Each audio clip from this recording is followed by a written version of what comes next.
Hey guys, আমি Shashank and welcome to the new episode of my channel. তো এখন আমি বেশ কিছু আপডেট নিয়ে এই ভিডিওতে কথা বলবো। তো কেমন লেগেছে অবশ্যই আগের ভিডিওগুলো অবশ্যই কমেন্ট করে জানিও। বেশ অনেকদিন ধরে কাজ করছি, কাজ কেমন লাগছে অবশ্যই জানাতে পারো। প্রথমে এই ভিডিওটা বলে রাখলাম, আর যারা নতুন তারা অবশ্যই একবার ভালো লেগে থাকলে ভিডিওগুলো অবশ্যই সাবস্ক্রাইব করতে একদম ভুলবে না।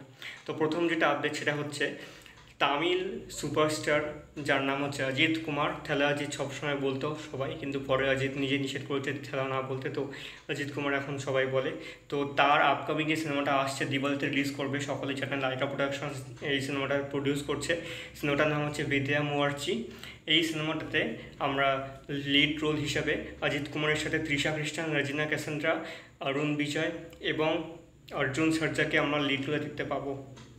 তো এখানে একটা নতুন পোস্টার তারা ছেড়েছে তৃষা কৃষ্ণনের সাথে অজিত কুমারের যে কাপল পোস্টারটা সেটা।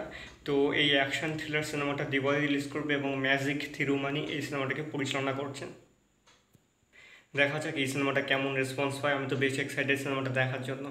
সেকেন্ড যেটা আপডেট সেটা হচ্ছে টলিউডের সিনেমা, টলিউড মানে তেলেগু ফিল্ম ইন্ডাস্ট্রির সিনেমা, যেটা ছিল হচ্ছে বেবি। 2023 সালে একটা অনেক বড় ব্লকবাস্টার সিনেমা ছিল, 10 কোটির একটা বাজেটের সিনেমা, যেটা 100 কোটির বক্স অফিস কালেকশন করে গ্রসে। সেই সিনেমাটা কিন্তু হিন্দি রিমেক হতে চলেছে, শুধু হিন্দি না তামিলও রিমেক হতে চলেছে সম্ভবত। এবং হিন্দিতে যে রিমেক হতে চলেছে সেটার জন্য একটা টাইটেল, যেটার নাম হচ্ছে কাল্ট বোম্মা, এই টাইটেলটা রেজিস্টার করা হয়েছে। এবং এই সিনেমাটা যেটা তেলেগু অরিজিনাল ছিল সেটাতে আনন্দ দেবরাকোন্ডা, বৈষ্ণবী চৈতন্য এবং বিরাজ অশ্বিন লিড রোল প্লে করেছিল। দেখা যাক এই টলিউডের সিনেমাটা মানে তেলেগু সিনেমাটা হিন্দি ডাবিং হিন্দিতে রিমেক হওয়ার পর কেমন রেসপন্স পায় এবং তারপরে তামিল রিমেক হওয়ার পর কেমন অডিয়েন্সের রেসপন্স আসে। এটা ছিল হচ্ছে দ্বিতীয় আপডেট। থার্ড এবং লাস্ট আপডেট যেটা সেটা হচ্ছে অ্যামাজন মিনি টিভির আপকামিং সিরিজ, যেটার নাম হচ্ছে হু ইজ ইয়োর গাইনাক সিজন 2 এর ফিল্মিং শুরু হয়েছে। এই সিনেমাতে আমরা সাবা আজাদকে আবার তার সেই বিদুষী যে ক্যারেক্টারটা প্লে করেছিলেন সেটাকে রিপ্রাইজ করতে দেখবো সেই রোলটাকে।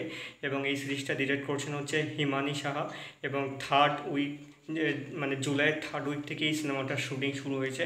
খুব শীঘ্রই এই সিনেমাটা চলে আসবে, 2 মাসের মধ্যে সম্ভবত অ্যামাজন মিনি টিভিতে। সিজন 1টা কিন্তু আমার দারুণ লেগেছিলো। তোমরা যারা দেখেছো তোমাদের কমেন্ট অবশ্যই জানিও কেমন লেগেছিলো তোমাদের সিজন 1। তো এই ছিল আজকের ভিডিও, কেমন লেগেছে কমেন্ট করে জানিও। ভালো লেগে থাকলে সাবস্ক্রাইব করতে একদম ভুলবে না।